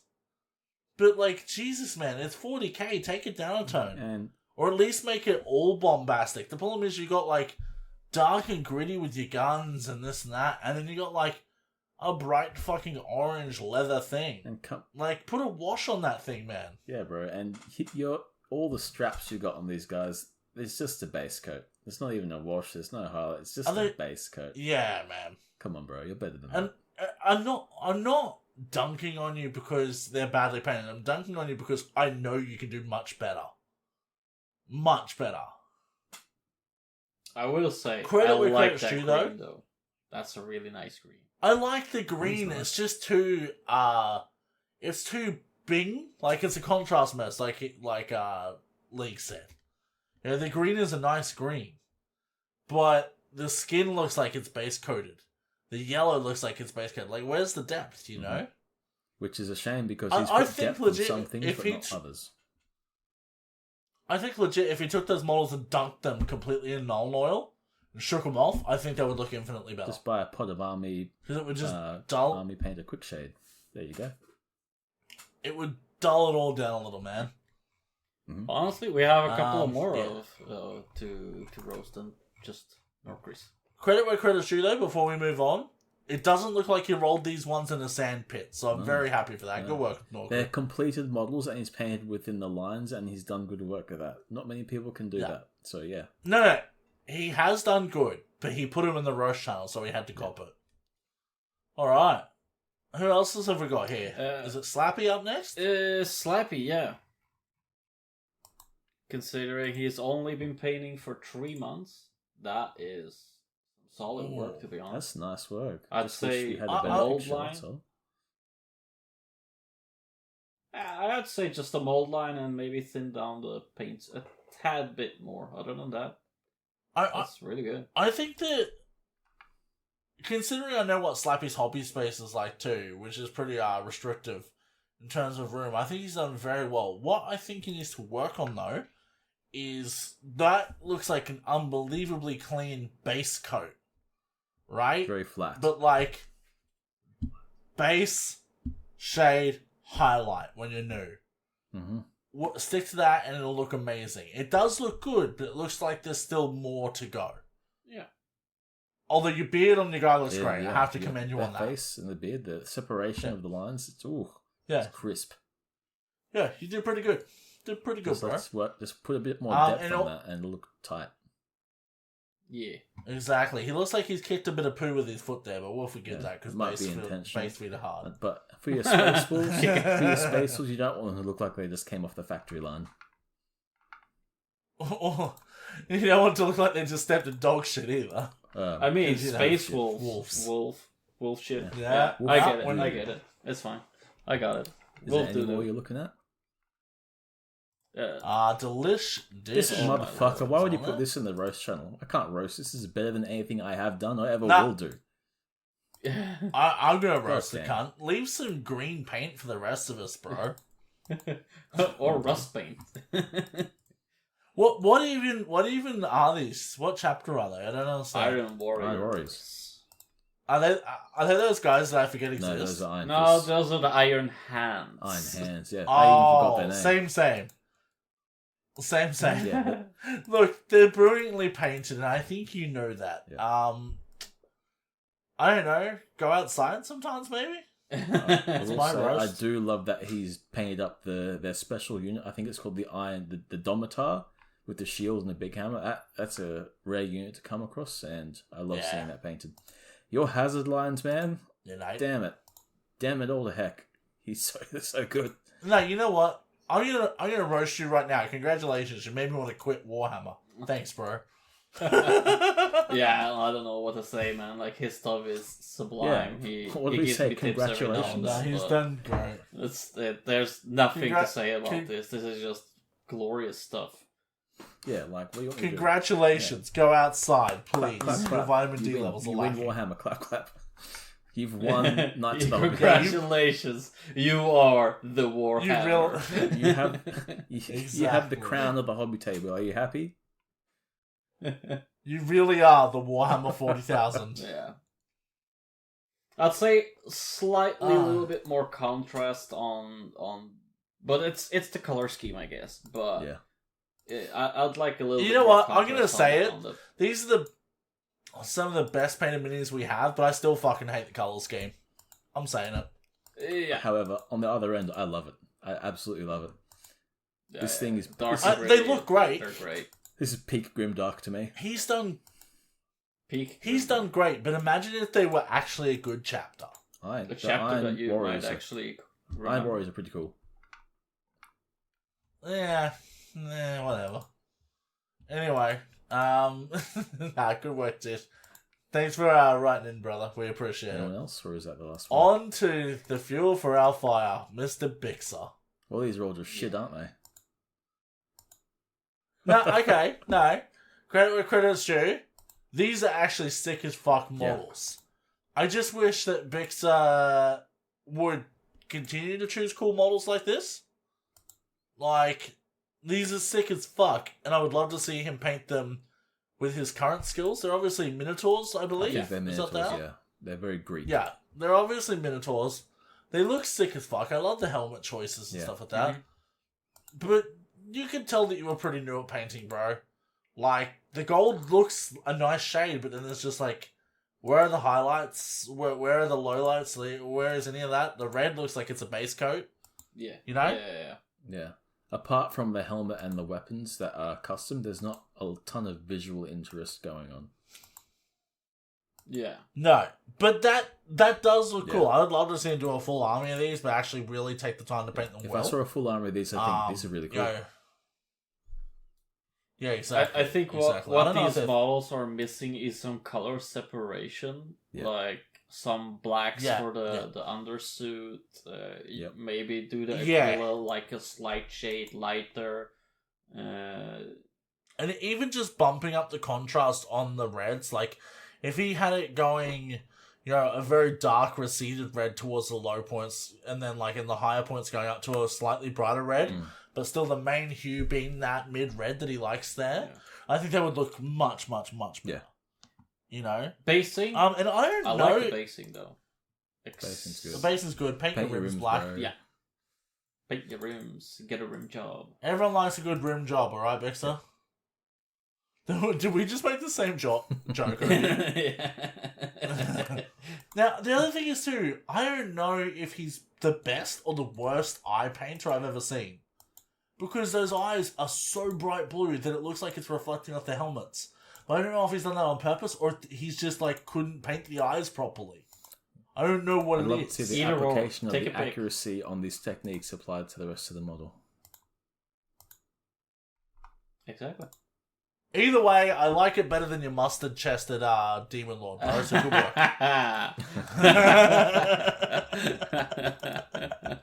Fair enough. Oh, and at least it's not a soccer jersey, so we're very proud of you, Bixie. Good work. Yeah. Yep. Big fan of those. Would just love to see the extra I'm bit of fucking effort. not. I like the models. I'm not a fan of the soccer jerseys. The models are cool. I would love to have a crack at painting something like that myself. I think I want to do a kill team here and there, guys. Yeah. Because I want to make new models that are different, Yeah. but I don't want to start a whole army. So I think I might do like an orc kill team or something like that soon. Oh, Because I really feel like painting orcs. that's, That's you what I want to yeah. do with Sons of Horus, really. You reminded me of the project that I really am into. It's using Here 6 we go. assault intercessor bodies for their dynamic poses, but I've cobbled together 8 bits to represent all the different Imperial Fist successors to make a Last Wall intercessor kill team. And if you're not familiar with the Last Wall, That's cool. it's the protocol that all Imperial Fist successor chapters have. I believe if Terra is in danger or attacked, they all conglomerate into under the command of the Imperial Fists, I believe, and they all like reunite as a legion. Yeah. So this That's cool. I would actually... Sorry, go ahead. Yeah. That's cool. No, I was going to say, I'd love to do a kill team with the Crimson Fist, because they're my boys. I have one Crimson Continue. Fist inside this Last Wall team. Love him. Love him. Love it. Mm-hmm. I approve. His name's Gerald now, and that's it. Oh yeah. I will post that when I'm finished up with it, because I'm quite proud of that one, Can't because there's wait. lots of work I put into that. I'm just weighing in a few parts to come in to actually get the ball rolling completely on it. I can't wait. Nah, that's cool, man. Yeah. That's cool. Yeah, sweet. Well, I think I'm pretty done as far as most of the main episode goes. However, we haven't really done an album review. We got a little sidetracked, which we normally do now. But I just wanted to ask you guys, what have you just been listening to? Have you got any music recommendations? Let me think. Obi? If not, I will go. I've been listening to a mixture of just a lot of deathcore, really. There's like a Oh, gee, what a surprise. there's like a conglomeration EP out with like a couple of different artists called the Aggression Sessions. Highly recommend that. Oh, yeah. Is that all with Will Ramos on it? No, it's Fit for an Autopsy, No. it's Die Artist Murder, and Malvolence. They have 2 songs each on a 6-track album. And Fuck yeah. I'm just listening to the radio of that album, so it's just straight up bangers all the time. That's cool. Just really angry That's music. That's Nice. I like. Have you listened to any more Cattle Decapitation? Yeah, it Is it- comes up in this Yeah? this radio channel, so It's fucking good, I hey. don't know, I'm still rocking that Cattle Decapitation. Yeah. Good stuff. Fuck yeah. What about you, League? Have you got anything? I've been listening to the smash hit Barbie soundtrack. It's been a bit of a bop. I love it. Getting my fill of Mike Energy and a few other bangers on Thanks. the trip. I hate it. Lizzo pops off there. She's quite good with her Pink song. It's great. We can cut this out. It's fine. We'll cut it out. No, everyone needs to hear this. And good. apart from that, I've also, while not new, I do enjoy listening to classical music. Yeah. Very different ballpark Honestly. to you guys. It's funny though, because you do listen to metal I do. too, right? I do. Yeah. So League's he is a shit stirring. It's true. He does listen to that, but he is also a metalhead. Yes. Like he listens to Trivium and all that sort of shit. Yep, 100%. So- Trivium was my last heavy metal band I listened to yesterday. My favourite album is the There you Shogun go. album, but I do like the wide range of them. I like a lot of that older stuff. That is the best album. That is the best album. It's all good. I don't know many people that would disagree with that. All You know? good.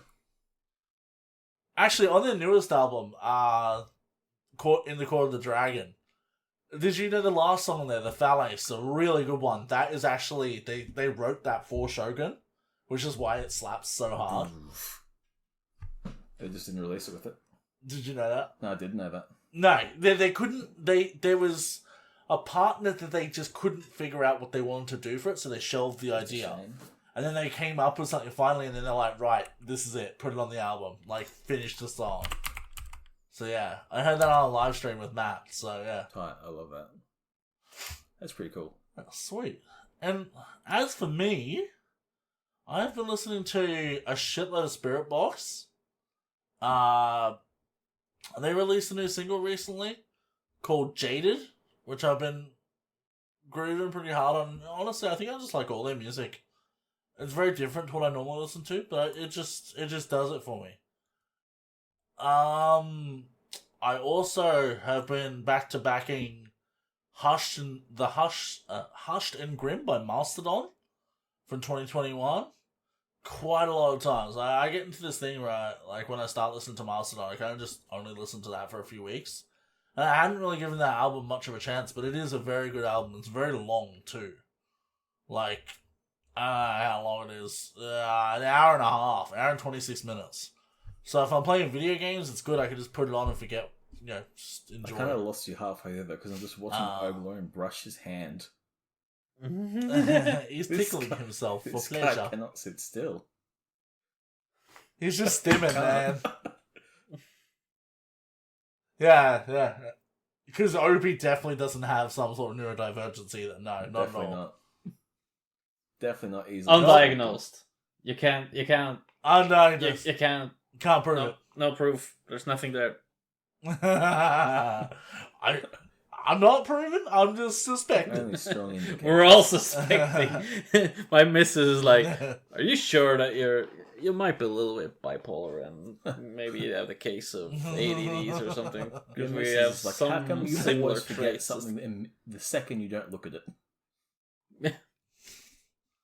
You got the tisms. Oh, evil. Nah. And the other one is too, and I think we'll probably talk about this on the next episode, whether Obi wants to or not. Silos has put out a new album, and I've been sneak peeking that a little. I'm not going to go into whether I like it or not, but of course I fucking like it. It's Silos. It slaps. Obi listen to And that as Obi well. needs to hear it. We need to have a big, long conversation now about it. I don't think Obi's heard of them. Have you heard of them, Obi? Yeah, I have. But we You have have? an album Did I to show you do them? before it, so haha. We do. Or we can double whammy it since, we do episodes a little bit less often now. So we can do both. Doesn't really matter. Yeah. We'll just have to see. Anyway, Waiting for my goblin rating. we'll just have to see Whoa. what happens.